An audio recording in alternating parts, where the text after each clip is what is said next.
breakout circles will be recorded. So we are recording, so I want to welcome everyone. I'm Edwin Rutch, and enabled live transcription. Somebody just requested that. So let's see, we do have live transcription going now. So welcome everyone, I'm Edwin Rutch. I'm director of the Center for Building a Culture of Empathy, and I've been working for about the past 14 years on how do we really create a more empathic society. We have a lot of different projects, everything from trainings, these empathy circle practices, which we developed. We have an empathy tent, which we set up out in public and offer listening, and a lot of other social media projects and so forth. And I really want to welcome participants from the National Coalition of Dialogue and Deliberation Conference. So there's actually, we're kind of double dipping here. There's two conferences, members who are possibly here. We have this regular meeting here on Saturday to introduce how the empathy circle works. And then we also tied it in with the National Coalition for Dialogue and Deliberation and the person-centered approach. And this is very much, this empathy circle, I think, really connects with both of those organizations. One, I find the empathy circle is one of the best sort of gateway practices for fostering collaborative dialogue where everyone gets heard, seen, and acknowledged. And the person-centered approach was started by Carl Rogers. And Carl Rogers is, we're really basing this empathic listening process that we do on his work. So with that, I do find that the empathy circle, which we're going to be doing, is really the easiest sort of first step gateway practice for learning listening and empathy skills in a mindset. And I'm just going to call on a few of our facilitators. If you see ECF, that means that they've done our training or are familiar with the empathy circle practice. So I'll call on a few people just to give their comments about what you're, just say your name and just why you like the empathy circle. So Bill, you want to? Sure. My name is Bill Filler. I'm a retired special education teacher. And I feel that this reflective dialogue is the key to healing individuals and by expansion, society. Thank you. And Anne? Yeah, I'm Anne Jordan. I'm in the southwest of England in the United Kingdom. I'm one of the Empathy Circle facilitators and trainers. And I think this is a really valuable process that we use, enabling people to connect and learn and improve their communication skills and find out much more about communication between us. Make the world a better place by doing so. Yeah, thanks, Anne. Dwayne? Hi, excuse me. Greetings from Las Vegas, Nevada. My name is Dwayne Hearn, and I'm one of the Empathy Circle facilitators. My primary purpose for being involved with this is it aligns with my purpose for the rest of my life, and that's contributing something positive, meaningful to the world that I live in. And of course, also for my own personal growth and development. And I'm always looking for ways to apply this in my day-to-day life. Thank you. Thanks, Dwayne. And Jana? And some background music right now. I apologize. I think this is a great container, a great practice to share empathic listening, active listening with the global community. So I think, so I really enjoy doing this. And we'll just end with Larry. Do you want to share? Yeah, I'm Larry in Florida. I'm a retired occupational therapist.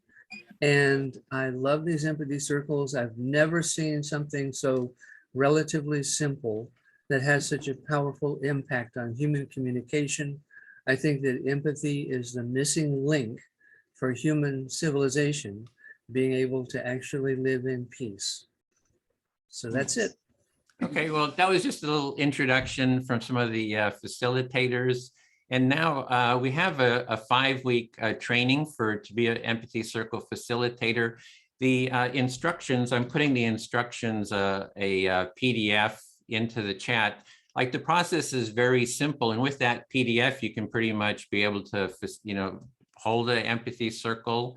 There's some videos on how to, but we do also have a 5-week training, which a cohort starts next Saturday in this time slot. And Bill's going to give just a quick review of the training site and just give you a little explanation if you're interested in that before we move on. Okay, great. Thank you, Edwin. I'm going to share my screen. So, and there it is. And hopefully you can see it there. Okay, so you can get there by bestempathytraining.com. And I'm sure Edwin's already putting the link into the chat. So this is a former cohort, and this will give you a much more detailed than I'm doing right now tour of the training and the site. Our vision, again, is to build an empathy movement, to have everyone conversant and understand and be able to reflect as we do in the circle. It's an open source training. That means that you can take it and then you can fold it into your own training. Some people have done this. For instance, it's a very great icebreaker activity, and then debrief. That's just one example. Donation is 0 to 300. Again, everyone you see here or in the training is volunteering, including Edwin. So if you can help, that's great, because there's a lot of stuff that goes in here.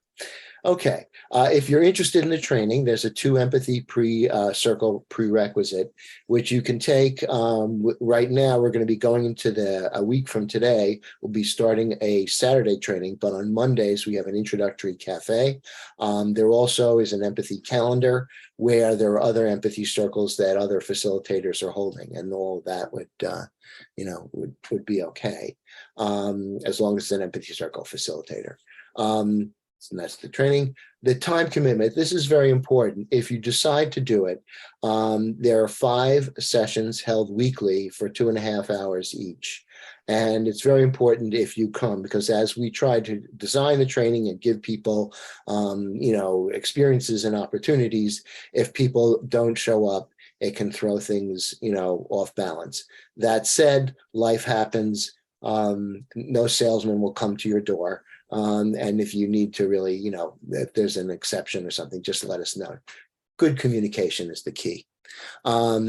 The training path, this is not just a one-off necessarily. It can be if you want, but a lot of people, especially, that you see here today, are taking the training again, and they take it as a trainee and then become a trainer so that you can present your own training if you wish.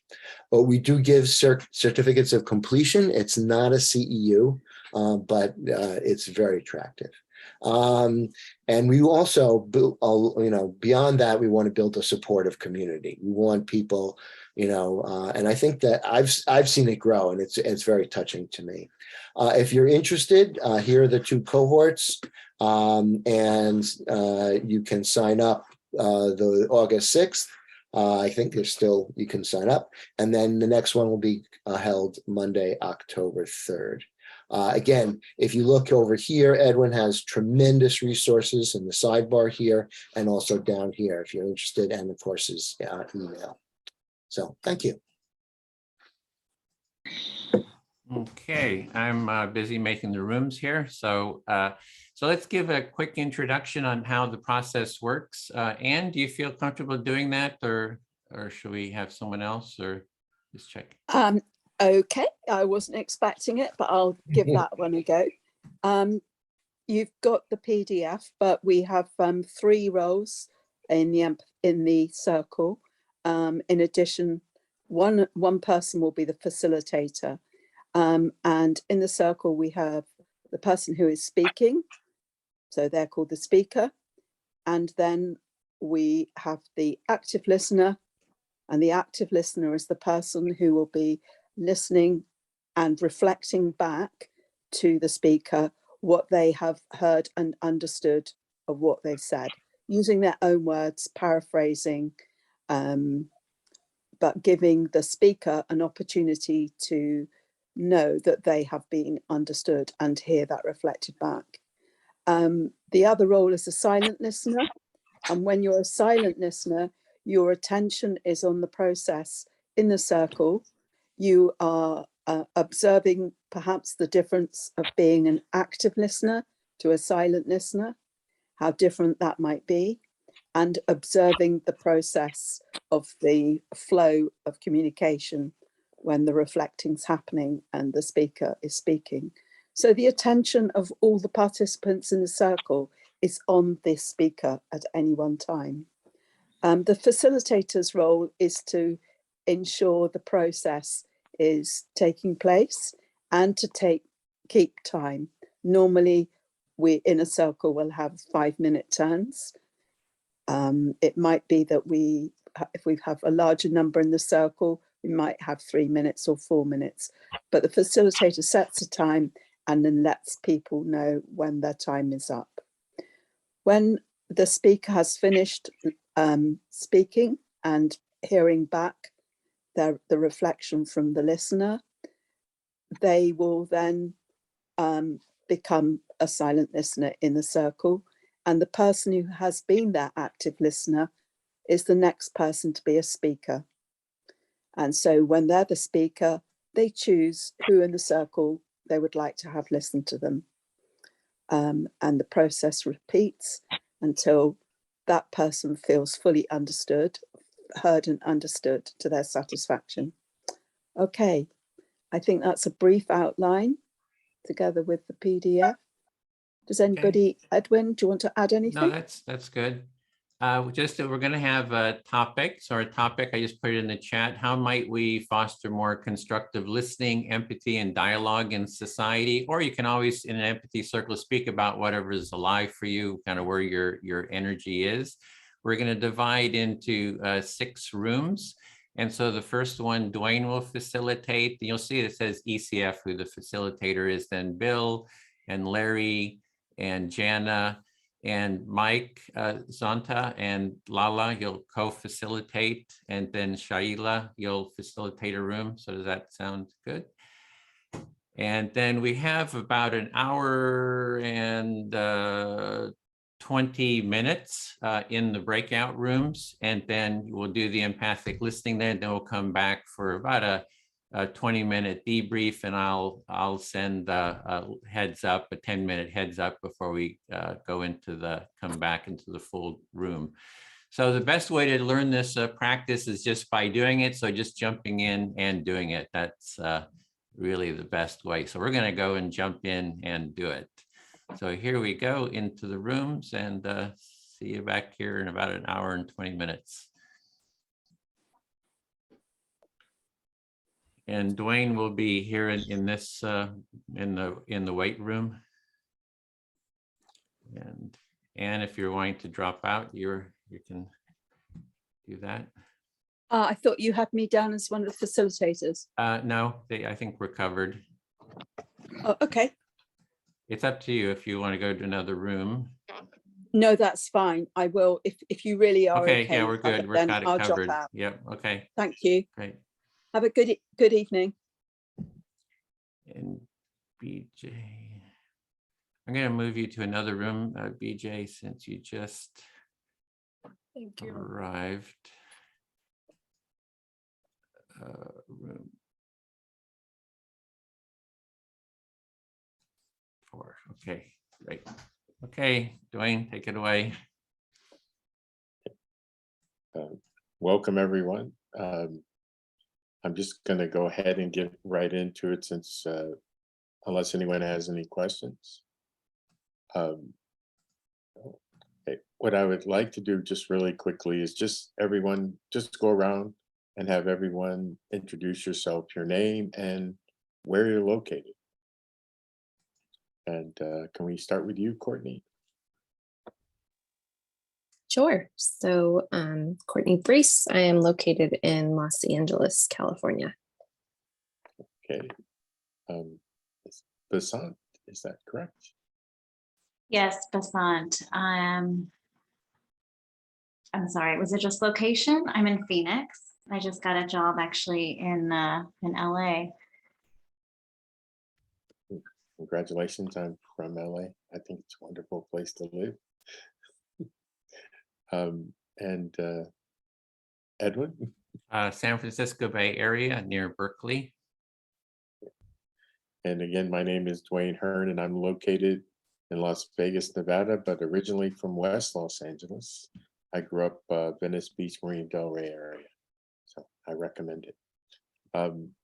And we're going to get right into it. So since I know that you both have participated in empathy circles before, and Edwin has a little bit of experience with empathy circles, so I'm going to be the first listener.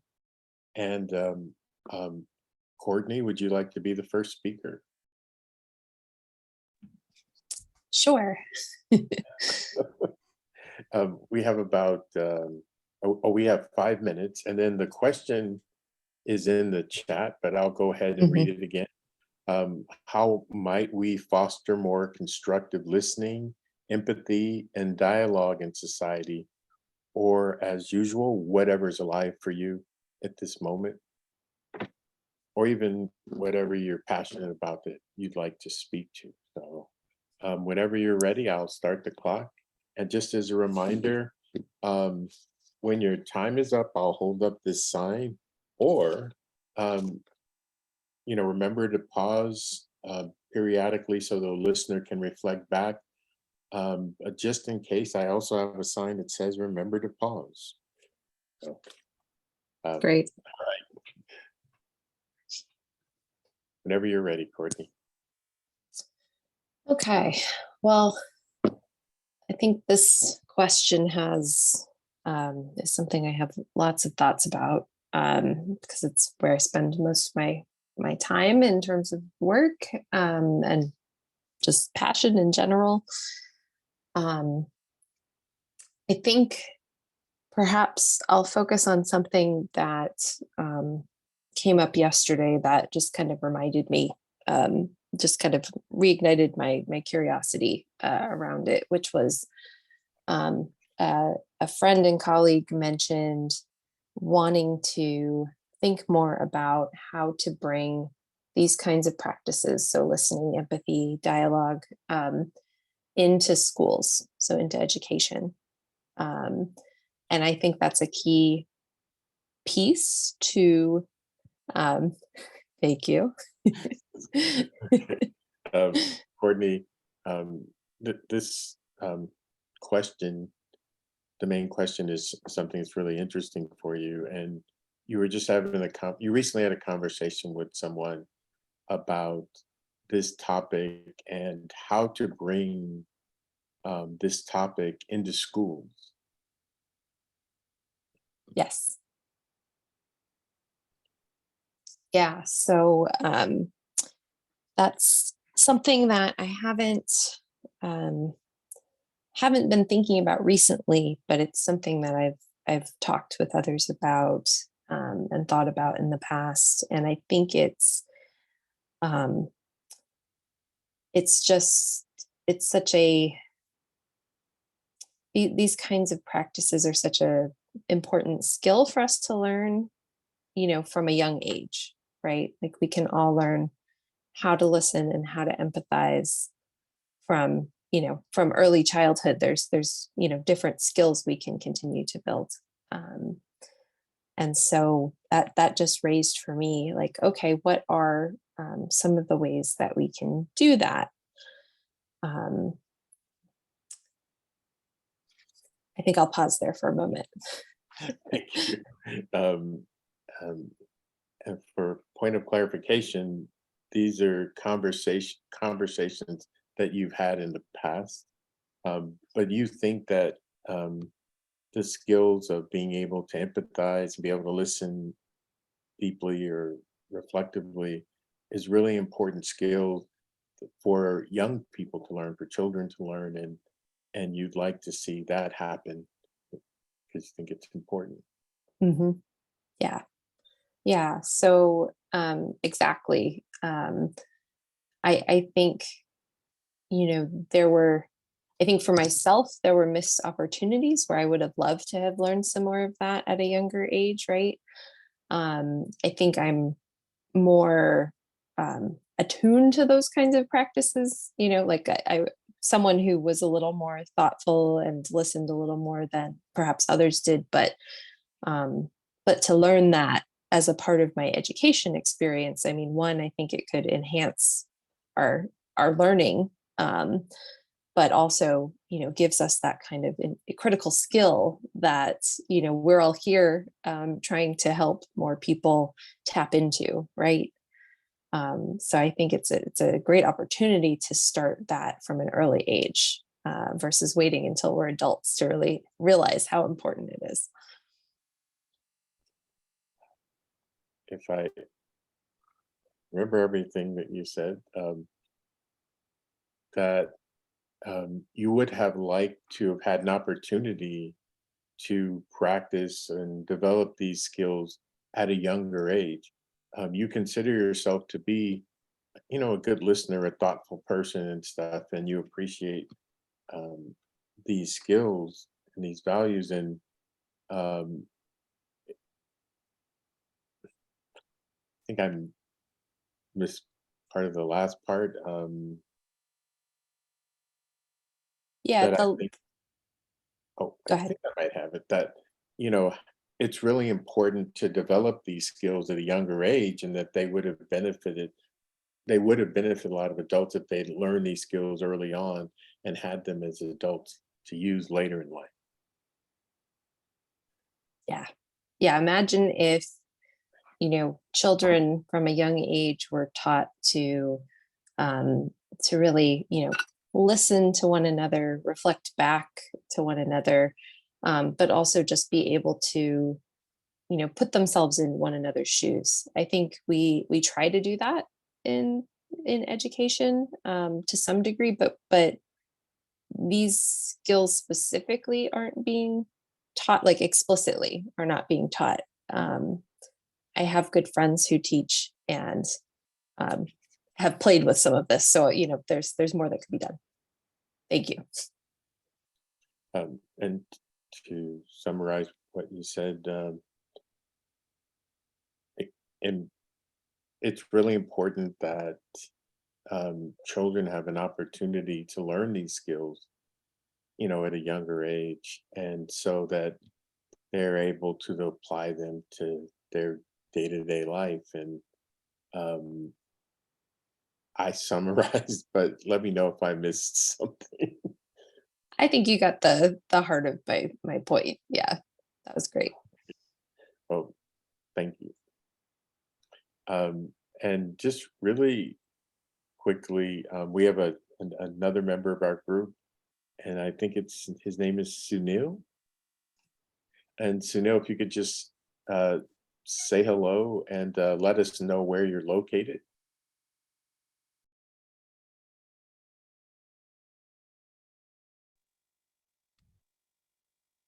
You're muted. Hello, Brother. my internet is bit weak. Hello and namaste. My internet is bit weak. I may be hearing me a bit disturbed, but it's around midnight in my place. I'm from Nepal, Chetwan.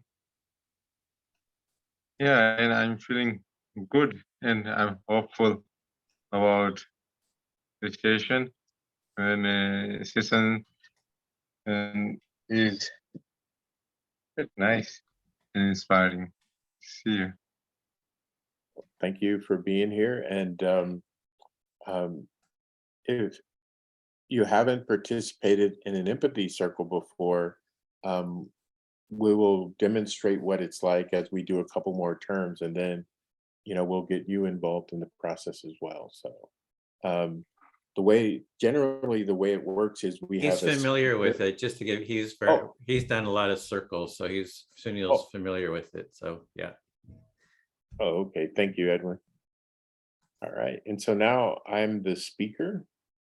And Basant, would you like to be my listener? Sure, I'll do my best. Okay. All right. And I will speak to the topic, how might we foster more constructive listening, empathy, and dialogue in society? Do I need to be keeping the time? No, actually, I'm keeping the time for everyone. Oh, okay. All right. I'll start again. How I'm going to speak to the topic, how might we foster more constructive listening, empathy, and dialogue in society? You can just reflect what he said, Basant. What did you just hear Dwayne say? I'm sorry. Yeah, I hear you wanting to speak on the topic that's given to talk about how to foster more empathy in society. Yes. And for me, I believe that empathy, learning to be more empathetic and fostered in society begins with me as an individual, and that I focus on developing first and foremost these skills so that I can use them in my day-to-day life. Mhm. Yeah, I hear you wanting to focus on your development of these skills yourself and then using them in life. I had a really fortunate experience of being exposed to these skills at a really young age when I was in high school. I was involved with the program where I learned these skills. You learned these skills at a young age in high school. And so when I came across Edwin's group on LinkedIn, I was really excited about the opportunity to apply these skills again and learn more about the process through the empathy cafes and training. So you discovered Edwin on LinkedIn and you wanted to continue and use these skills further. And I remember attending my first empathy cafe, and I was reminded of the positive experience I had of being able to share what I had to say and that someone was really listening, and also being able to listen and learn and hear other people's stories in the process. And so attending the empathy cafes, you got to experience again what it was like to really be heard and share and hear other people's stories. And the more events I attended, the better my skills became at listening, and my heightened awareness of remembering to listen more deeply and actively in my day-to-day life. Yeah, attending these kind of events, it increased your skills in listening and remembering even outside of these type of events. Yeah. And I'm a retired person, retired from city government, and I have a lot of alone time at home. And I found the empathy cafes to be a great opportunity to enjoy conversation and sharing with other people all around the world. Well, being retired, you found that these events were a great way for you to connect with other people in a meaningful way. Yeah. And the other really important thing for me is that I found that the values of this community aligned with my purpose for the rest of my life. And so, and that's being able to contribute positively to the world that I'm living in some way. And I think empathy and compassion, learning those skills is a very positive contribution. You found people in these circles that really resonate with similar values to you of contributing positively to other people. And also, I think it's really good to be part of the empathy movement and to helping to share this with people not only inside the United States, but also to share and help people to develop these skills throughout the world. And, I think that's really important, and I will continue to be a part of this movement for the rest of my time here on Earth. Thank you. I feel fully heard. I'm glad you feel fully heard, and I hear again the resonating of shared values and growing and sharing empathy skills. I really appreciate you sharing, and I hope I captured everything that you said as I was reflecting. Thank you. You did, definitely. Thank you. And so now you become the speaker, and you can pick someone who hasn't had a turn yet to listen to you.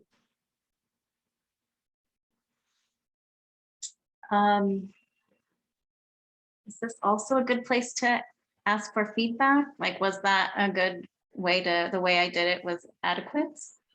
Actually, we will go through the process several times, and then we'll have a little bit of time at the end of this session to do a short debrief and to talk about how it felt to go through the process. Okay. And then one other thing, what we usually do in the cafes after someone has spoken is the person will tell you, I say something like, I felt fully heard, or I felt heard to my satisfaction, or they may need to clarify a point. So, and so when I said, I feel fully heard, I was letting you know that that you did a good job of reflecting back what I had to say. Got it. Thank you for clarifying that. You're welcome. Okay, so I'm happy to take my turn. Edwin, would you like to be my listener? Listening, yes. Great. So I'm excited to be here and talk about this topic. It's also really relevant to what's alive for me, as I can see in the job that I've taken that I would be doing some of this work in my job. So I'm looking forward to that, and also a bit apprehensive as well. So you're excited about this topic because it's really relevant to what you're doing, and you are feeling some apprehension about this new job as well. Yes, I think it's one thing to foster listening and empathy among people who have some interest in it naturally, or who have been exposed to some modeling of something other than colloquial dialogue, and then to be in a setting where it might be very new for people and they may not have patience for it or understand its value. I think that is what's contributing to the apprehension of how to foster this in society that has not been very exposed to it. So the apprehension is about, well, it's easy to talk with people who are already sort of familiar with it, but there's real apprehension of being, trying to bring this to people who are not familiar with it, and what will it be their reaction? Certainly, yes.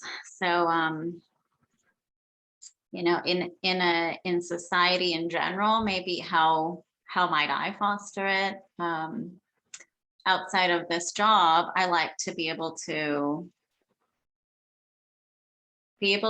talk about it in a kind of light way, and if there's interest, to be able to point someone towards an example. Yeah, so just in your everyday life, you like to be able to talk about this topic, and if people are interested, to point them towards more information like that.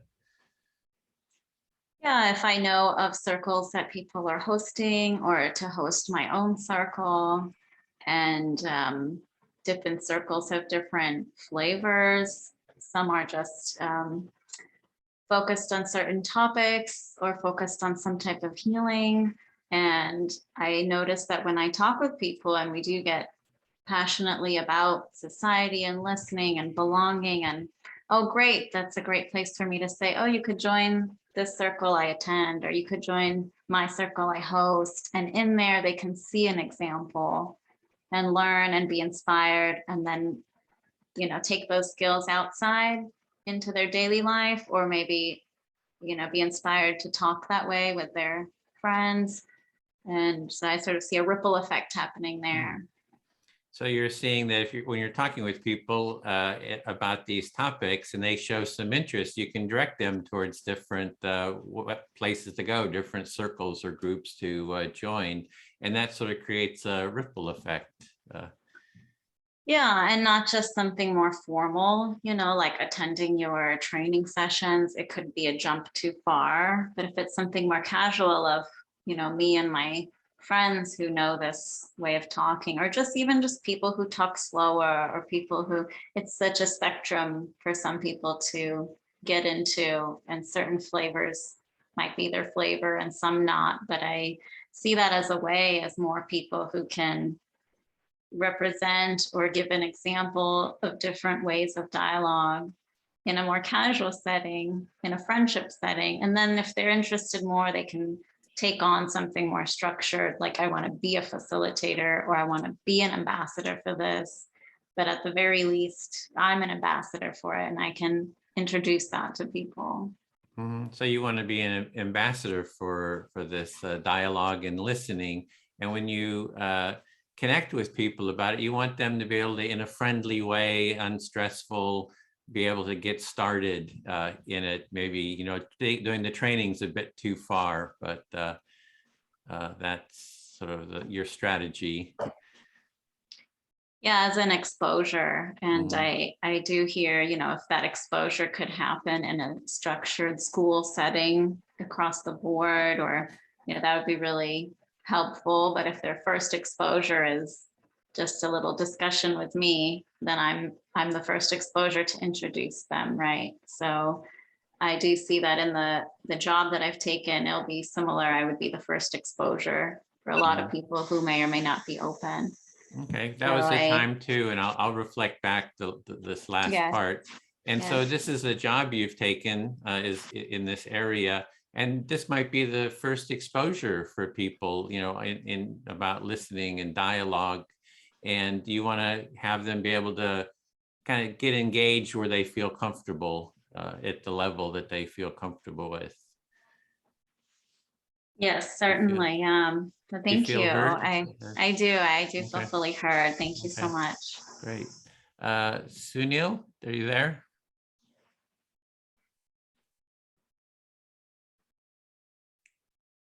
Are you there, Sunil? You're muted.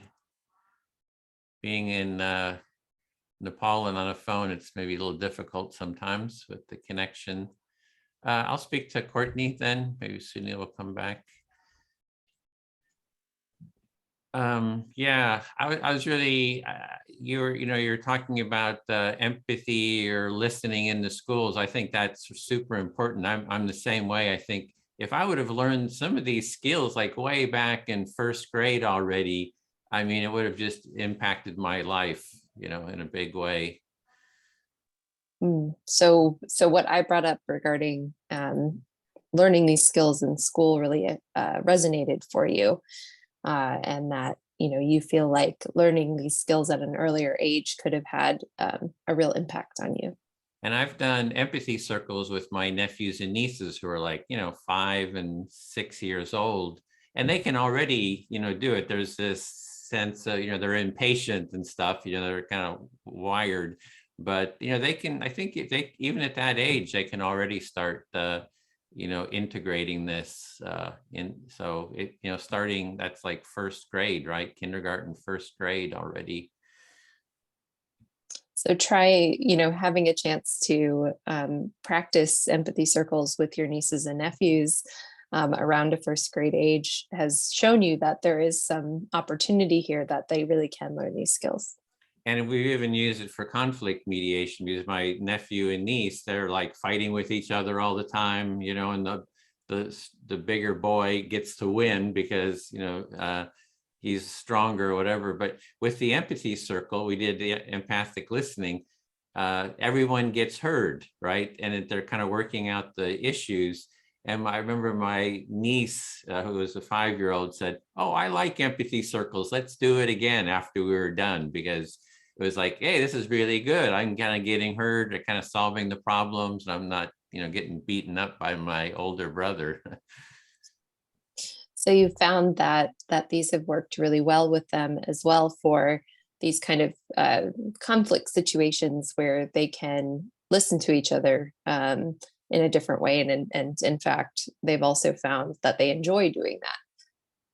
Yeah, and how I think the empathy circle as a structure is something that could be easily brought into a class, that the students would divide into groups, they would do some practice listening, and that they could, learn the process and also start using it for conflict resolution. So if a conflict comes up, that they know, oh, there's a conflict, we bring it into an empathy circle to talk it out. We've got this structure. And so I just see this as an easy sort of a first step kind of practice to get the ball rolling. So this could easily become a part of a classroom structure, both for just how the class can be run at times, but also, as you said, for conflict resolution situations, they could use that to help the students to work through those moments. And the real challenge is, how do we popularize it, right? I mean, it's a big country, it's a big world. How do we get it, get people even aware of it? And that's the real challenge. I'm always thinking, like, how do we do it? It's just one school at a time is tough. And yeah, it's like the processes are all great processes. It's the mechanics of how do you get it into the schools and even be aware of the processes. So the challenge really seems to be of scale, of how to help bring it into more schools across the board. Really make that something that's a part of our culture. If you don't mind my using a different word. Yeah, great. Yeah, it's it's always trying different things, see what works, see what doesn't work. One thing I had thought of is we can get the high level politicians to do empathy circles with each other, get Biden and Trump right in an empathy circle, or the leadership, so that they would model kind of constructive dialogue. And because just by observing what we're doing, you learn the process through observation. So if we can get, Oprah or whatever other high profile people doing it, that would sort of trickle down. So that's kind of one strategy. So looking to increase visibility for these practices through looking at high profile folks who could participate, such as politicians or celebrities like Oprah, would be one strategy. Yeah, I feel fully heard. Thank you. Great. All right. Well, I think if Sunil is able to unmute and is with us, Sunil, I'd love to have you listen, but let us know.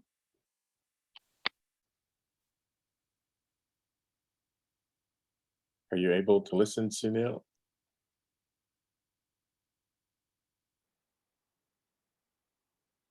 Yeah, he doesn't seem to be able to connect at the moment. So.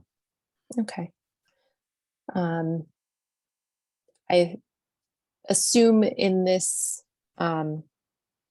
instance we can choose whoever you wish. Mix it up. Just anyone you want. Make it mix it up. Okay. I was gonna say, tendency is just to keep going in that same pattern. So that was my knee jerk. But Basant, do you mind listening? Sure, I'd love to. Great. Okay. So I'm going to continue this thread that I think Edwin and I have been talking about a little, and want to talk about what Edwin just brought up regarding like raising the profile for these kinds of practices. We'd like to continue the topic that you heard from Edwin raising the profile for these types of conversations. Yeah. So I love the idea of bringing this to someone with a profile, you know, a high profile that can help us, help more people see these practices, because just the exposure to them is such a crucial, you know, stepping stone. So you'd like to increase the exposure that people have to these types of conversations. Yeah.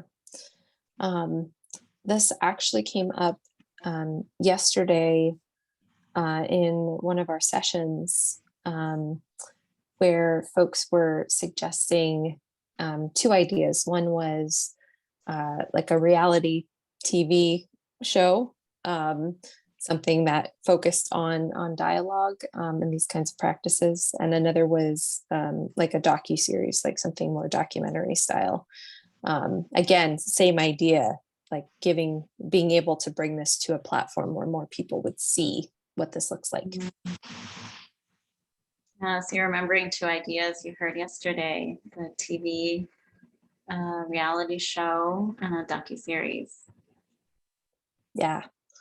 I think it's an interesting idea, you know, because for me, and I imagine for others, it's getting to see how this works removes so much of the like mystery or apprehension that folks often have when they think about coming together in dialogue. And so I'm curious how we can, you know, what would be a best strategy for letting people get that experience.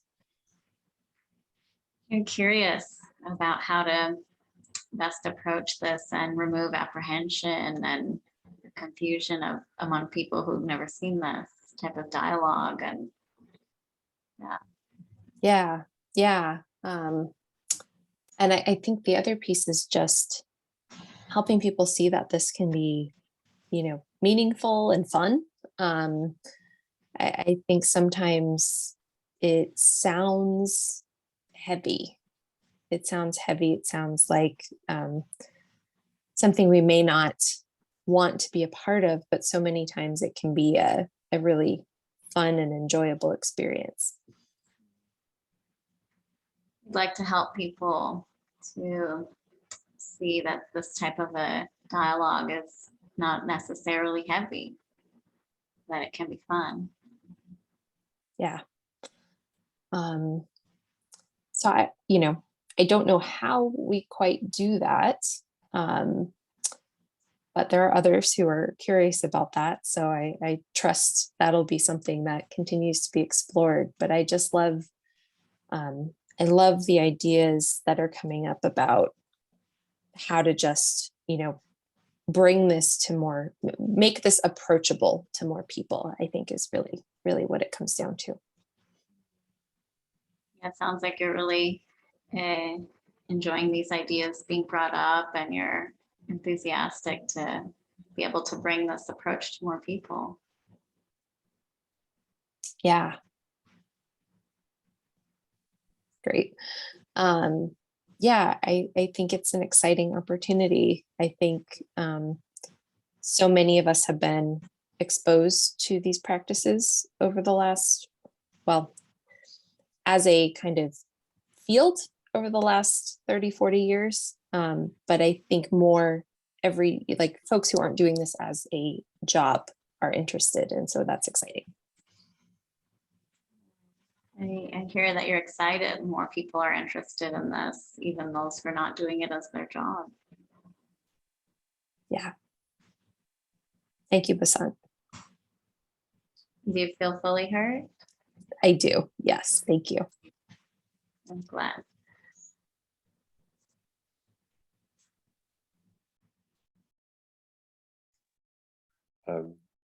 Al-Basant, it's your turn to be speaker again, and then you can pick anyone in the circle to be your listener.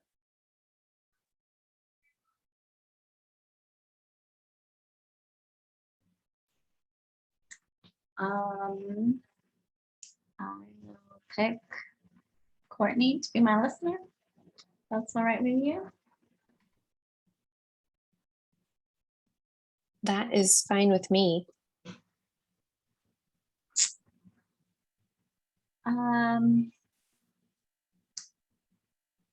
Yeah, I really like that. I really like this question, and that people have some kind of different approaches, but really it sounds like it's all coming back to exposing people to these types of conversations, and maybe different tools and the benefits, having different ways of engaging in dialogue. So you're really interested in this aspect of our conversation today around exposure and how we help introduce more folks to dialogue. Certainly, yeah. I think I'm still a bit more, I think that's one aspect. I think I'm a little still concerned about the next step, like after an exposure. For example, in my workplace, I'm thinking, even if I have the opportunity to create an exposure there, what if people don't want to take it up? So it sounds like you're excited, but also concerned around this aspect of what comes next once someone's been exposed. So, where do people go from there? How can you direct them in that regard, especially in your work situation?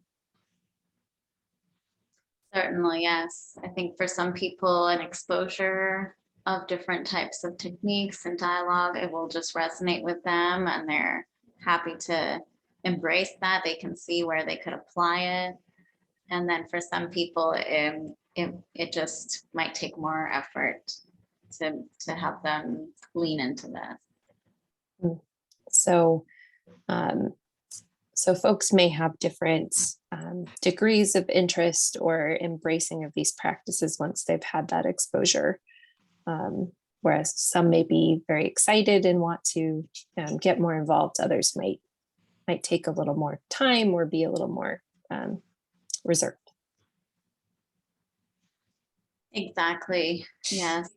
And I'm curious to explore what those techniques might be to foster it more among people or areas where I might see the benefit for these techniques and styles of talking, and those people themselves might be resistant or not quite seeing the benefits.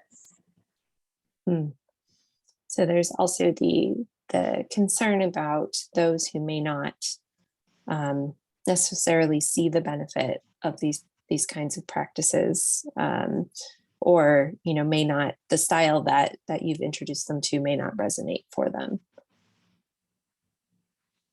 Exactly. Yeah, I think sometimes repeated exposure could help, or having it be, functionally used in a way where they see afterwards the benefit that we had to slow down, or we had to, a lot of it is kind of slowing down and really hearing and seeing everyone. And then maybe retroactively they could see that we couldn't have achieved our end goal here without having had that process. That's my hope, at least. So your hope is for folks to be able to see that these kinds of practices, especially the slowing down aspect of talking to one another, really has some benefits, and that the outcomes may not have been the same if you hadn't used that kind of practice. Yeah, certainly. So I'm crossing my fingers that I'll manage to do this in some ways at my new workplace, and and definitely having a community of practice and some like-minded people who are also striving to do some similar work could be helpful, and could be some we can learn from each other and share kind of techniques and successes. So you're hopeful that you'll be able to do some of this in your new position, and that having a community of practice to connect with and explore this with further will be helpful to you in doing that. Certainly. Well, thank you. I feel fully heard. Thanks, Courtney. My pleasure. All right. How about Dwayne? Would you like to listen to me? Sure, I'd be happy to listen. Awesome. Okay. I think, just thinking for a moment where I'd like to go. I think I'd like to share some thoughts about what Basant just shared with us. You took a pause for a moment to think about what you would like to share, and you'd like to reflect back on what some of what Basant shared a moment ago. Yeah. I think it's such a such important questions about how we help people after we've given them this introduction or exposure to these kinds of practices, like what comes next for folks. And, you know, thinking about how to do that without overwhelming or being too prescriptive, I think is an important part of it.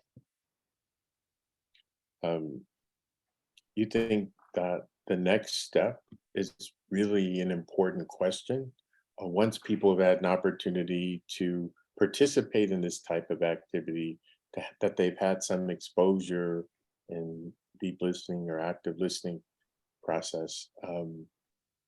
How, you know, what's the next step? How do we keep them involved in the process? Yeah.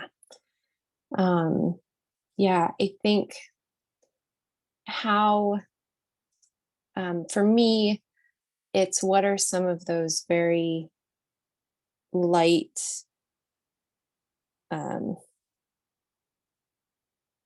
light touches is the phrase that comes to mind, but you know, what are some of the easy access points? So that could be, you know, an empathy circle, here's a chance to participate, or it could be, here's another kind of, you know, simple process or even just practice that folks can use in one-on-one conversations. Like what are some of the simplest next tools that folks can embrace, you know, so it doesn't feel like they have to become a facilitator or someone who leads this kind of conversation. For you, it's important to think about, you know, what are, and use the word light touches, how to keep people interested in this process, or even introduce people to this process in a way that keeps them involved. And you suggested, you know, an empathy circle perhaps, or even conversations where there's people are listening and sharing and listening and sharing. I think that's what you were saying. Yeah. Like what are some simple practices that people can explore if they're really interested, right? I think some of that comes from my own experience in that oftentimes, you know, I've seen other people teach folks almost too in depth of a process or a practice early on. And it's overwhelming. So how do we simplify that to some real easy to take next steps? In summary, you're speaking to the fact that in previous experience, you've seen people, in a sense, over-explain things, make things really too structured, and you would like to find a simpler approach, a light approach to introduce people to these ideas so they have a chance to embrace and then, move forward with the process. Yeah, yeah, exactly. How to make it simple for folks to continue forward. In summary, how to make it simple for people to access the practice and move forward with it. Yeah, These exactly. values.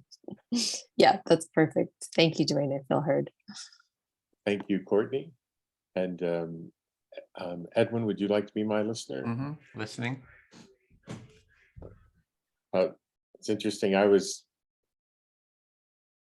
I'd like to reflect back on a variety of the different things that have been shared, but I'm going to start with what Vasant spoke to. So there's a variety of things like to respond to. We're going to start with what Vasant mentioned. Yeah, about how to share this information away, and actually, in essence, Courtney's also speaking to it. But how to share this information in a way that people will be interested and want to participate in the activities. Yes, you really want to address this question of how to make this accessible and share it with people that might be interested, or in a simple way. And it reminded me of a job that I had while I was in graduate school, and that was selling cars. It reminds me of when you were in graduate school selling cars, your job, and something similar there. And I sold both new and used cars, and I had an opportunity to participate in a lot of training during this process or time. Yeah, so you were selling cars and you had that learning how to sell the cars and doing training around that. So it sounds like there was strategies around that kind of were of interest. And one of the first things that was always shared in every single training program was this idea that the first and most important sale that we ever make is to ourselves. So the sort of a core principle was the sale that you make to yourself. So how do you convince yourself or sell to yourself? Yeah, knowing the products, knowing the different aspects and the benefits of the product we were selling, and to be sold on the product before we ever had a conversation with the prospective customer. So you really had to know the ins and outs of the product, but have really sold it to yourself. That you really sort of believed in the product. And this really resonated with me because I believe that it's important to focus my energy on what I want to create in a situation, and to not put any energy into why it won't happen. So the approach is to really look at what you're wanting to create and not be sort of questioning yourself about why it won't happen. Yeah, and that doesn't mean I'm aware of, we were trained in the reasons why people, there are the excuses, I'll use the term they use, for not buying a car.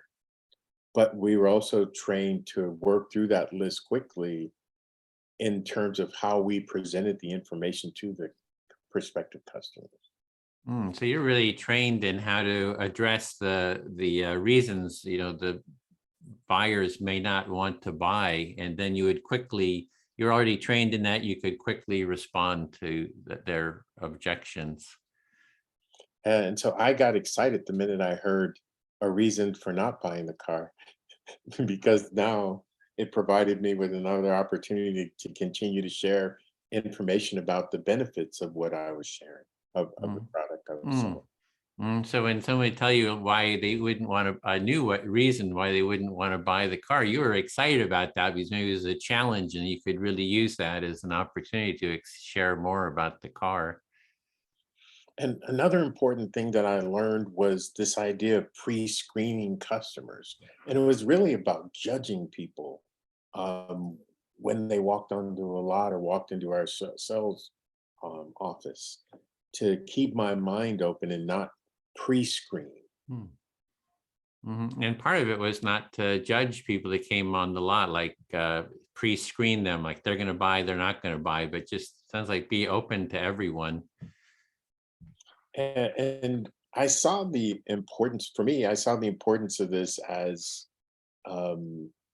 keeping my mind open and focusing on building a relationship with that person. And I'll pause there for a second. Yeah, so it was really about you keeping your mind open and developing that relationship with the person. That was sort of a starting point or core. And I also see this as being related to helping to build a culture of empathy, or helping to build an empathy movement. It's about building those individual relationships and developing partnerships and building community. And for me, that's the most important thing, is staying focused on what it is that I want to create and building relationships one person at a time.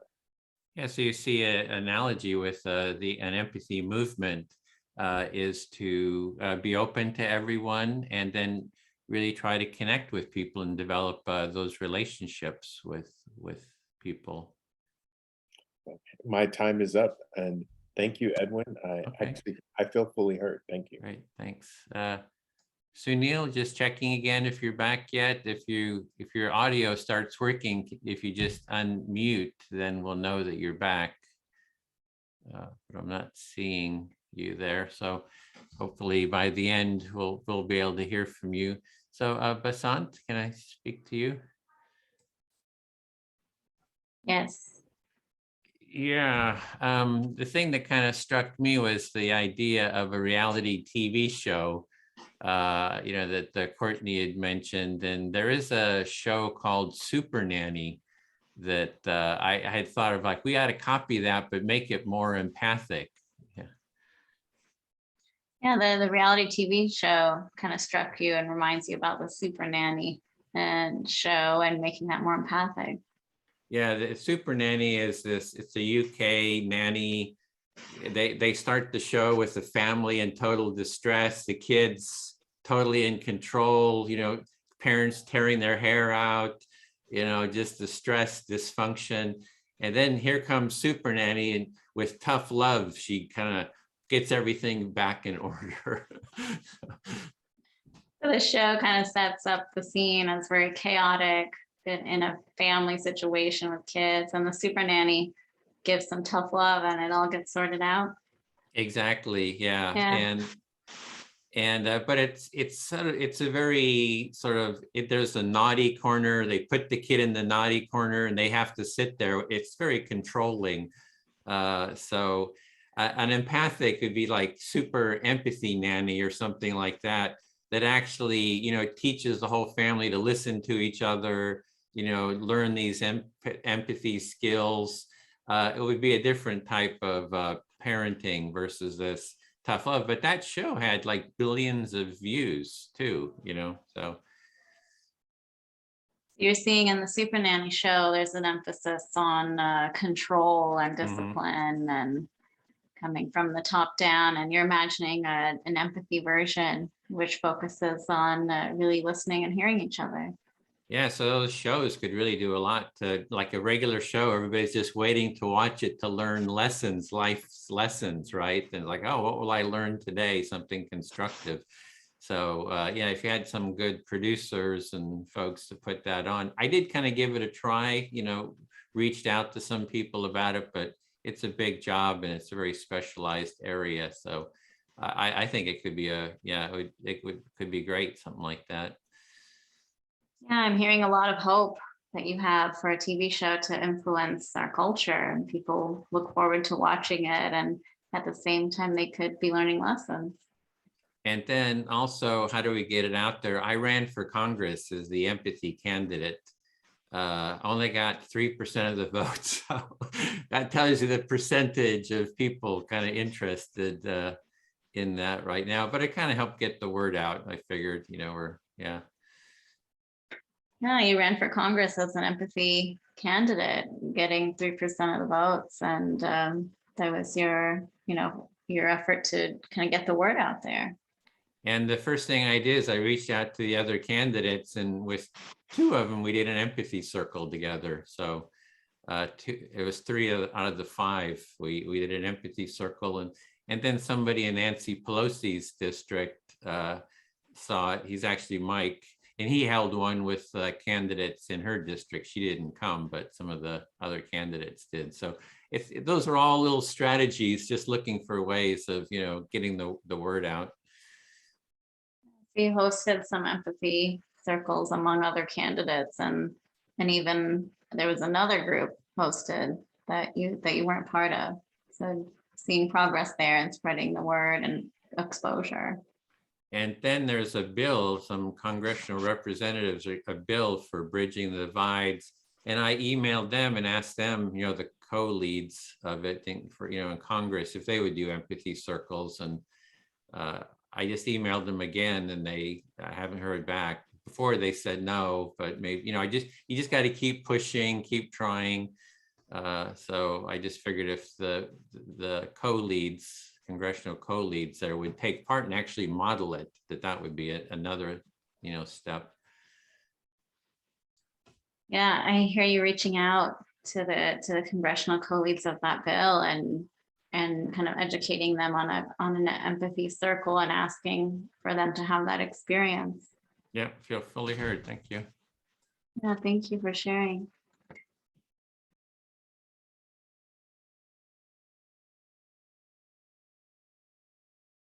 You're up again, Vasant, just select your listener. Okay, yeah, I wasn't sure of the order. Dwayne, would you like to be my listener? Sure, I would like to be your listener.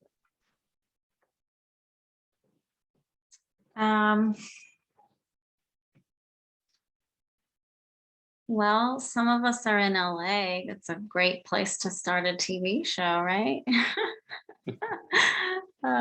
Sounds like there's a lot of energy behind that, and also around having it in schools and at a young age.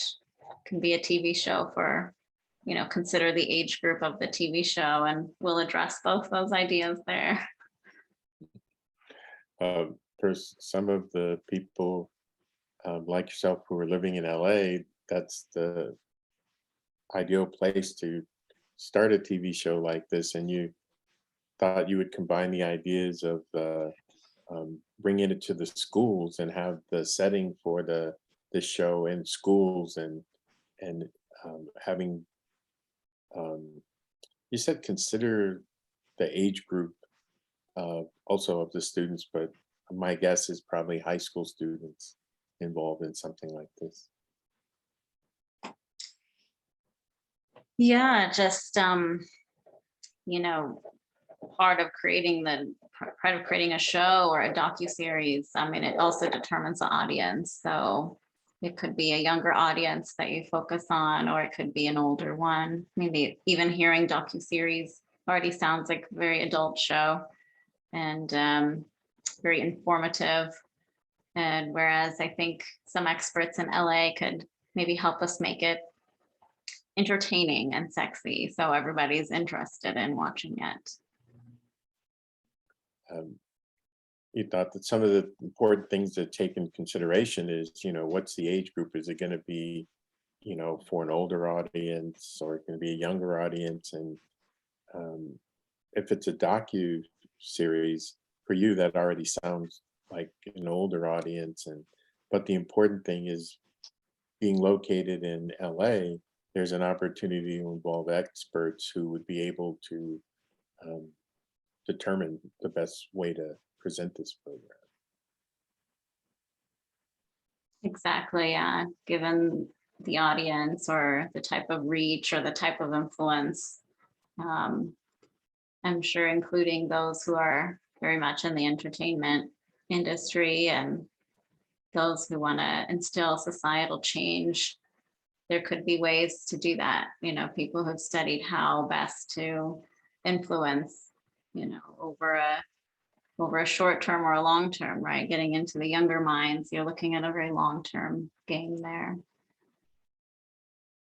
You also think, like, given the audience and then the reach of the type of influence that might come about as a result of the particular audience that you're interested in, that there are people who have the experience to understand these different aspects of putting together a series, and they would know how to reach the audience. Certainly, yeah. I'm definitely interested in, you know, out of our week together, if there are groups that want to continue discussing that. I think that'd be very, very interesting to have that kind of come out of this and have a group to kind of ongoingly brainstorm different ideas that we're passionate about, such as this one. After your collective experiences this week and listening to a variety of different ideas and the people that have been involved in these conversations, you think that there are people that that participated this week that could help put something like this together, and you would like to see a group continue this conversation beyond the conference this week? Yeah, exactly. I'd also just like to acknowledge what you'd said, Courtney, about giving people some bite-sized amount of change. I think asking for someone to, I mean, it's again, judging your audience. And if you're very passionate about it, great. But if your audience is not ready to flip a switch and become a facilitator and do a 5-week training, I really appreciate what you said, is give people the kind of education or the amount of change you're asking from them should be gradual, and they're more likely to implement that. You also wanted to reflect back on something that Courtney had shared about the idea of, as you stated, giving bite-size, sharing this information in a bite-sized way, or as Courtney was saying, in a light way, a simple way to introduce them to the ideas, and that, you know, implementing this kind of thing is something that needs to be gradual, and at the same time, it's still important. So you would like to see somebody coordinate that. Yes, thank you. I feel fully heard. Thank you, Vasant. And now I'm going to be the speaker. Edwin, I think we have about 15 minutes left.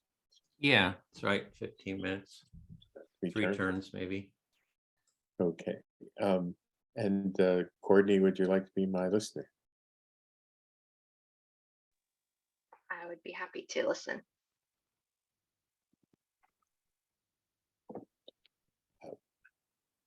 I think these kinds of conversations are really important. And this is one of the reasons why I enjoy participating in empathy circles and cafes. So you think that these conversations are important? That's part of why you really like being a part of these empathy circles. Yes. But also, one of the things that I like about the empathy circles and the conversations we have is that quite often they're followed by some action. So one of the things that you appreciate about the empathy circles is often they're followed by action. Yeah, there's a variety of different I've experienced a variety of different opportunities that have come about as a result of these conversations. So there's been a variety of opportunities that have come from being a part of these conversations.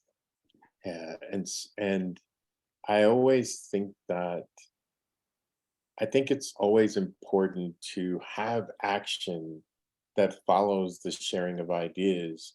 You know, that we create groups to continue the conversations, but also take the next step to apply some of what we talked about, to apply this in the world, out in the world.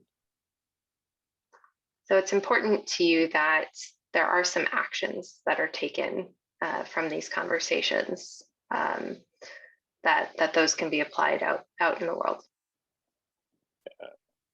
And the other thing that's alive for me at the moment is how we use language as a tool to help us create what we'd like to see in the world. So language and how that's used to create what we'd like to see in the world is something that's really alive for you at the moment. Yeah, because I believe what I think and what I speak has an impact on how I experience life. So what you think and how you speak is impactful on life. Yes. And I view the world based on my own sense of self, my own self-esteem. So you view the world based on your own self-esteem and kind of sense of the world. Yeah. And so for me, in order to create any real change in the world, I believe the first step is developing individuals that I need to improve who I am as a person, to learn to love, care, and respect myself before I can ask anybody else to make changes. So it's important to you to think about the self and how to improve the self before looking externally to others and asking others to change. And I can include that under an umbrella of self-empathy. So that would be a part of self-empathy for you. Yeah. But I really think that having awareness of how I use language, which is influenced about how I feel inside, but having this awareness can be the difference between opening or closing doors. So that awareness of language, how it's used, and also how it's coming from kind of your own internal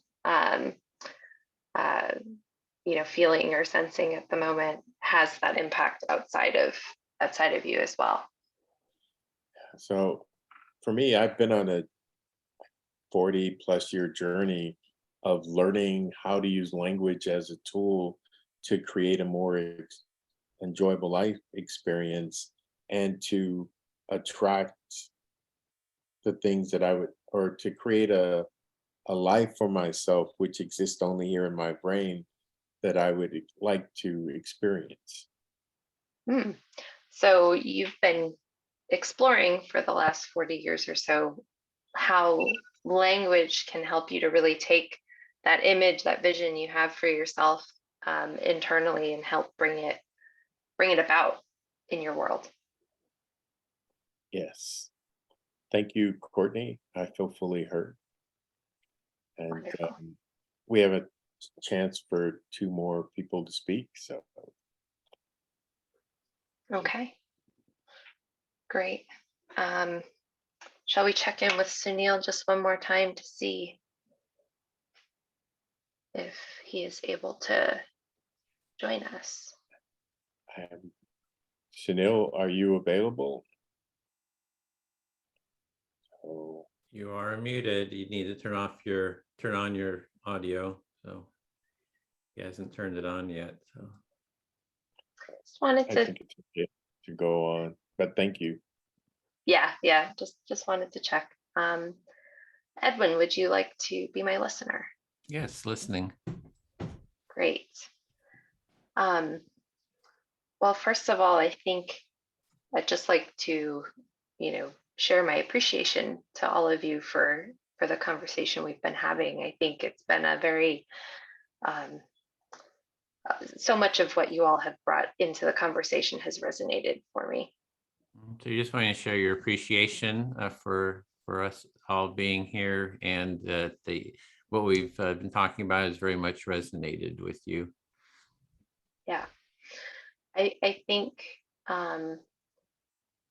one of the things I'm mindful of, having been in this conversation for a while, is really meeting people where they are at, and being mindful of the many different places we may be coming from. So what's really important to you is meeting people where they are at, and realize people come from different places.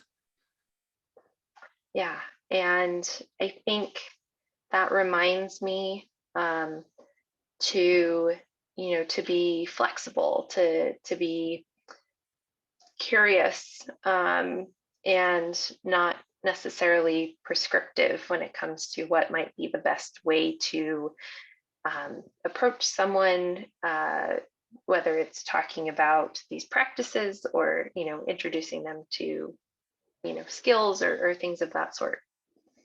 So it's good making you aware that your approach, you really want to be more curious, more listening to people versus telling people what to do or be prescriptive of what should be done. Mm-hmm. Yeah, it sounds so obvious and simple, but I think it's easy to lose sight of that at times, because having done this work for so long, I know what works well for me, but that's not necessarily what's going to be the best approach for others. You've done this quite a while, and you know what works best for you, but you want sort of an awareness that might not work for everyone. Yeah, and I think that speaks to the conversation around this idea of a TV show or some kind of entertainment, right? Is maybe there has to be a couple of different ways, or approaches to reach different people in kind of a format or topic or what have you that might speak best to them. Yeah, so that is like with this TV show, you need just different approaches, different ways to approach different people. So kind of be open to these different approaches. Yeah, and even what you had mentioned, Edwin, around your efforts both in running for Congress, but also reaching out to folks in Congress. There's many different ways we can continue to try to spread the word and increase exposure. And it's kind of the more the merrier, right? There's nothing wrong with trying lots of different things. Yeah, so this whole idea of just trying a lot of different things, being open to different things, is maybe a good approach. There's nothing wrong with it. Yeah, it's that trial and error aspect, going back to the educational frame, if you will. Sometimes you just have to try it out, test it, and see if it works. And if it doesn't, we try something different. Yeah, so it's sort of the approach that you're thinking of is just you try something, see if it works. If it doesn't, you try something else. So being open to trying different approaches. Yeah, exactly. So just I think that's part of what I'm taking away from our conversation today, is just that keeping an open mind, staying curious, and listening, of course, right? Yeah, so that's sort of the things that you're picking up or taking away from today's call, is sort of that being open-minded, curious, that sort of having that approach. How to get some energy around that. Yeah, it's again, very simple but very powerful to just remember that just taking a moment to slow things down and to listen to one another can be really powerful, and can bring up possibilities that you yourself didn't see possible. Yeah, it's this slowing down, listening, maybe new creative ideas come up that you wouldn't have had just up on your own. So it's that listening is really important and powerful. Yeah, yeah, absolutely. I think Thank that you, was the Edwin. time too. Yeah. So Yes. Dwayne, okay, I got a minute or so. Okay, I'll be happy to listen. Okay, another idea I've got is occupy empathy. Like, you know how we had Occupy Wall Street, that we set up encampments and get out into the street, because that's where we've gotten the most publicity. Was we have this empathy tent, we set it up at like conflicts, left, political left, right conflicts. We got a lot of media from that. So that's like another idea. One of the things that you would like to see happen is an Occupy Empathy group, where similar to the Occupy Wall Street movement, where you actually get out in the community and out in the streets and share empathy, and set up the empathy tent and everything, and you found that this type of activity gets a lot of media attention, and it's important for continuing the movement. And I was thinking about the reality show, like different shows, like you see these reality shows about the Bachelor, the Bachelorette.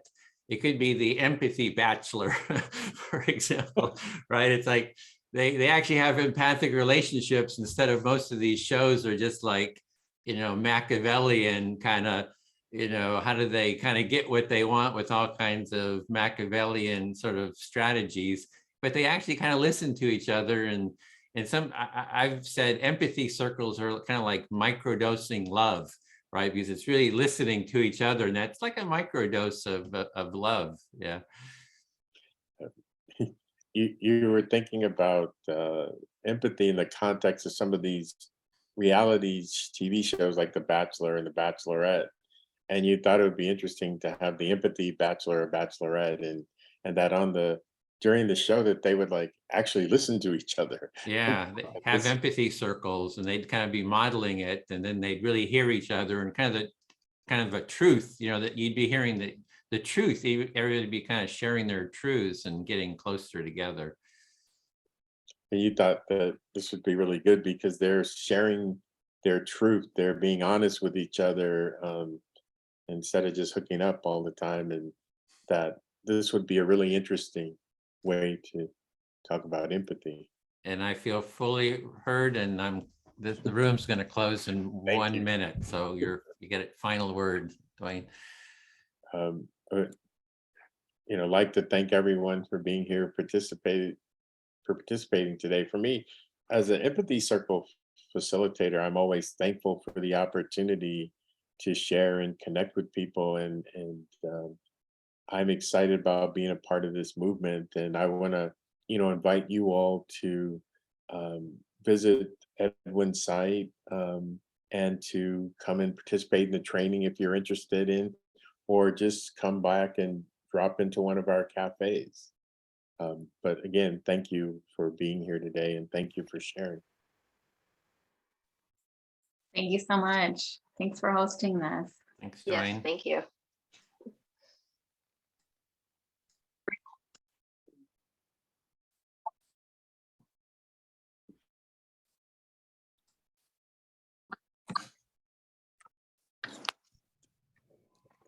Okay, everyone's coming back.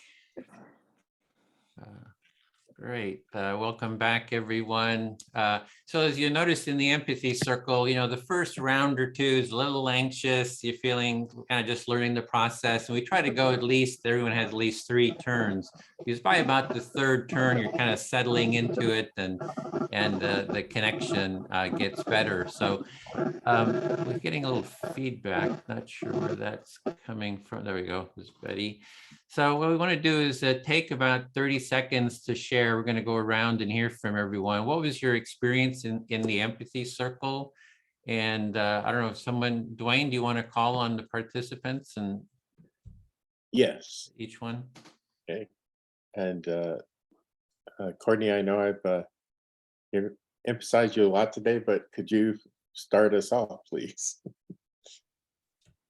Absolutely. Yeah, no problem at all. just experienced a lovely conversation that felt like it was very generative. We didn't have to, necessarily build upon each other that way, but we did it in a wonderful way that also really brought in everyone's kind of unique perspective or take on the question. So thank you all. Thank you, Courtney. Vasant, would you like to go next? Sure. Yeah, I really enjoyed seeing the process modeled and just experiencing that slower pace of conversation. I feel like that in itself is a lesson to be comfortable with that. And later you might feel when to apply it and when to go slower, when faster. But we're so fast all the time. I feel like that's the lesson, is how do you go slow and reflect and really listen and hear. So I really appreciated this experience. Thank you. Thank you. Lindsay, would you like to go next? Yes, of course. So, personally, I kind of shared this with my group already, but I wasn't sure what to expect when I was coming in. But Jenna, our facilitator, did such a great job at making us feel comfortable. And it felt really good just having someone just listen without any objectives, any goals, or any motives. And I'm really looking forward to practicing this and bringing it into other spaces. Thank you, Lindsay. Liam, would you like to go next? Yeah, I really enjoyed it. I think the structure of rotating through roles was great to practice each one. Being able to play a certain role and then see others in your group do the same and bring their own way of doing it into the group was a really great way to sort of observe, practice, and then run through that back and forth a few times. Get really reinforced a great space. Thank you, Liam. Diane, would you like to go next? Well, I enjoyed being in my group. And I found that the conversations got deeper and more personal as we went through the rounds. And I took advantage of that and was able to ask for empathy around a situation I've been dealing with, and really appreciated the caring I got in that exchange. So it felt very rewarding to be part of this group. Thank you, Diane. Lee June, would you like to go next? For me, I appreciate how embracing and gentle my my group is, and this is my first time to experience empathy circle, so it's a good start, I would say. And one challenge I noticed while is like listening is harder than speaking, because knowing that, oh, I need to reflect back creates like a little bit anxiety. So I guess this is where I should improve. But I really enjoyed the process. Thank you. Thank you, Lee June, for sharing. Kim, would you like to go next? I felt that it was really centering and grounding, and I'm leaving with a curiosity around the relationship between the content in my voice as I reflect back and any emotion that my voice carries as I reflect back. Thank you, Kim. DJ, would you like to go next?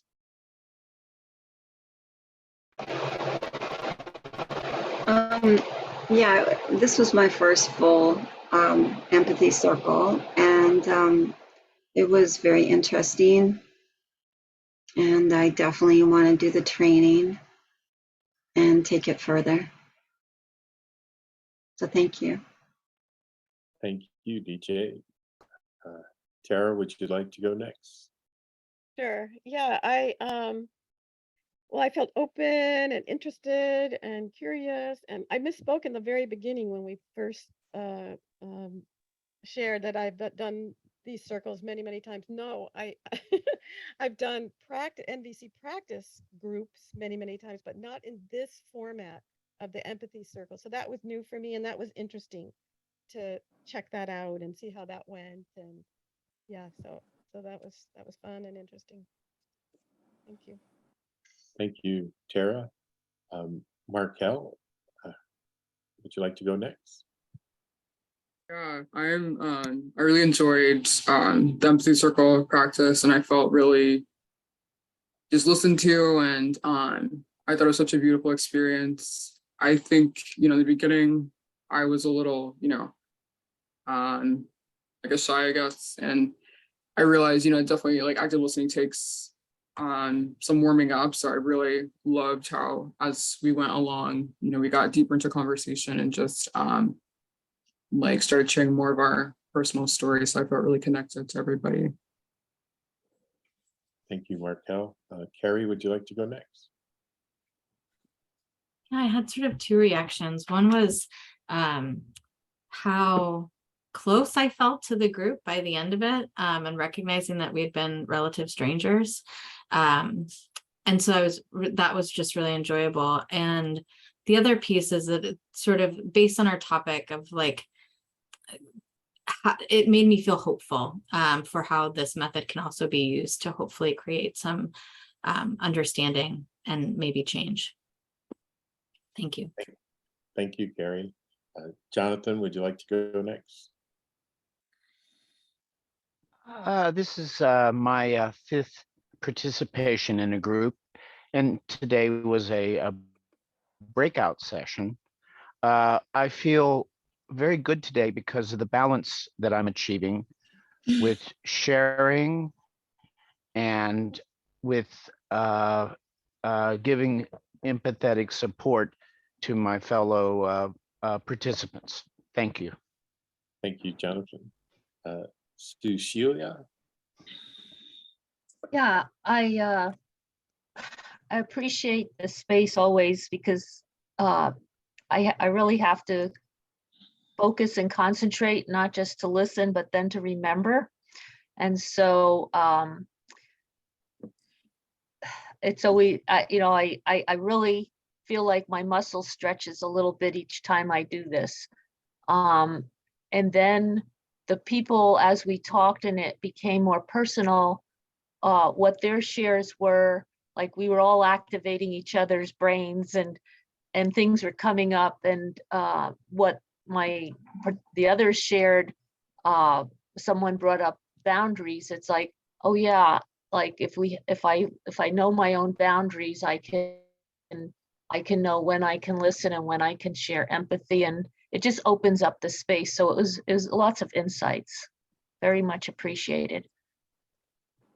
Thank you, Sushila. Patricia, would you like to go next? Yes, thank you. So the two facilitators that were in my group did such a wonderful job modeling what we needed to do. And I realized how hard it really is to be an active listener and try to capture the essence, but also as the speaker, how empowering it was to know that you may be given one more chance to speak again about a topic that matters. So knowing that you may have that opportunity to speak your mind on such an important topic in a safe space was really profound. So thank you. Thank you, Patricia. Betty, would you like to go next? Yes, I'm here.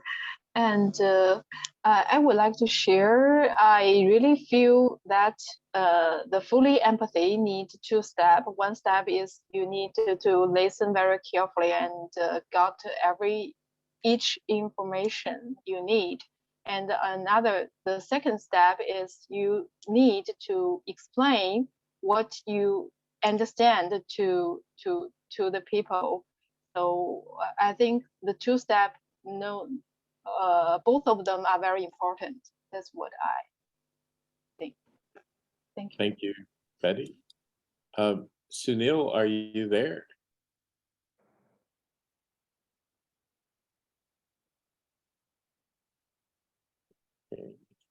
I'll come back to him. Edwin, do we have time for the facilitators?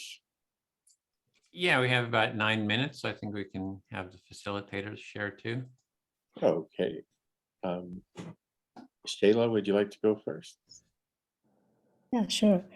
I was grateful for this opportunity to facilitate. I had a great group. And as I continue to learn, the principles of empathy and empathic listening continue to gel for me. And each time I feel like I'm climbing up the ladder, one step at a time. So it was wonderful. Thank you all. Thank you, Shayla. Jana, would you like to go next? My comment is similar. I'm very grateful for this opportunity to facilitate, and I have a lovely group. And maybe I share also from the content that how we can promote a culture of dialogue. People brought up education for children and for using the media and in the family, growing communication in the family, and all of our politicians. So I'll just kind of say that as our dedication, that maybe all of our politicians will learn empathy. Thank you, Jenna. Sally, would you like to go next?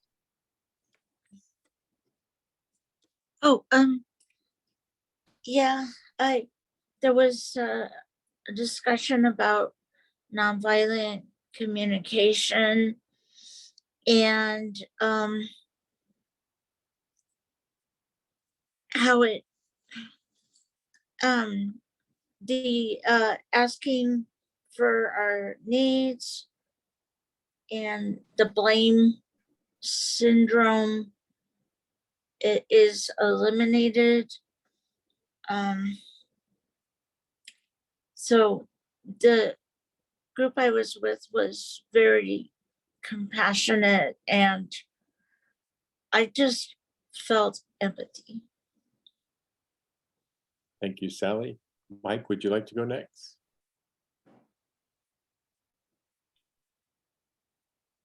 Sorry. Yeah, we had a wonderful group. 4 complete strangers became, at the end of our group, people that I really care about. And I think the energy that was released in our empathy, our little empathy circle today, can change the world eventually. Thank you, Mike. Layla, would you like to go next? Sure. It was really heartwarming for me. Everyone in my group was really caring, and they were so ready to show empathy. And each person brought thoughtful insights to the discussions and the conversations. And I think it also really reinforced the idea and the value of the empathy circle, which is listening takes effort and practice, but there's a safe space in the empathy circle for us to do that. Thank you, Layla. BJ, would you like to go next? Oh, yes, I would like to say, Shayla, thank you so much. I learned something new, and that's always exciting for me. Gateway with Marsha Rosenberg, I'm grateful. And what I can say is that we really connected even the short time that we were together, and I'm grateful. Thank you, BJ. Larry, would you like to go? Yeah, I really enjoyed the circle and the simple, easy way to get a world of a culture of empathy is to practice empathy within myself, each one, day by day, week by week, one lifetime at a time. Damini, damini, damini, you're all empathy circle facilitators. Here we go. Thank you. Thank you, Larry. Bill, would you like to go? Sure. I'm just really appreciative everything for the sharing in my group. I feel enriched, very enriched. And I just want to encourage people for whom English is not their first language. I speak only one language and not that well sometimes. And I just really encourage people from all over. I really respect the courage for people, for whom English is not their first language to come and participate. And that's it. Thanks. Thank you, Bill. Edwin, did you want to say anything right now? Yeah, so we can close. Was there anyone else? Did everyone go? Then I haven't gone, and I'll. Oh, okay, quickly go ahead. I'll close off then. All right, thanks. I'd like to begin by thanking Courtney, Vasant, Sunil, and Edwin. For me, I always enjoy participating in empathy circles. I enjoy facilitating. I enjoy being a part of the movement. And as I mentioned earlier, it aligns with my purpose for the rest of my life. And so this provides me an easy way of living my life on purpose. So thank you to the people who are here today. Thank you to the people in my group. And I also consider an honor and a privilege to be able to facilitate and share with you. So the last thing I want to do is also encourage you, if you have an opportunity, take the facilitation training. It's a really great opportunity. It helped me continue my personal growth and development. So thank you. And now I'll turn it over to Edwin. Thanks, Dwayne. Yeah, this always gives me hope, and I also feel like a sense of contribution too by doing this, and so it kind of gives meaning to life. Basically, just to be supporting people, talking with each other, and I just find this empathy circle practice is just a really good, effective first step gateway practice. So if you learn these skills, there's a lot of different directions you can go, but this is a really good first step. And we have upcoming empathy cafes every week. They're on Monday, Thursday, and Friday. We usually do them on Saturday at this time slot, but starting next week, we'll be doing the training, the 5-week training, and then we'll pick up with these empathy cafes. So there is a link there for the next cohort that starts next Saturday. A prerequisite is that you've done 2 empathy circles. So today counts as one. And if you could do another one during the week on Monday or Friday, that would do the second. And I think we have about 31 people in the cohort. We can go up to about 40, I think. And then if you're able to, there's a link there to a feedback form. If you click on that right now, I think you should, and that should just open a link, a page, a feedback, a Google form. We'd love to get your, contact info and any sort of feedback about this cohort. About this intro cafe today, and any comments, feedback, and any suggestions for improvement, etc. And we can also add you to our email list if you add your email there, and we can kind of keep in contact. So I think that's it for today. We like to end with jazz hands. So if we get some jazz hands here, get a nice group portrait. We'll hope to see you again in one of the other circles, and so glad to have seen you here today. So bye for now.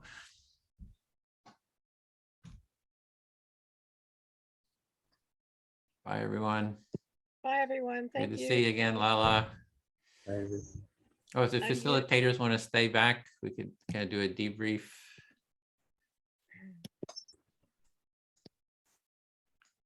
And I will stop the recording.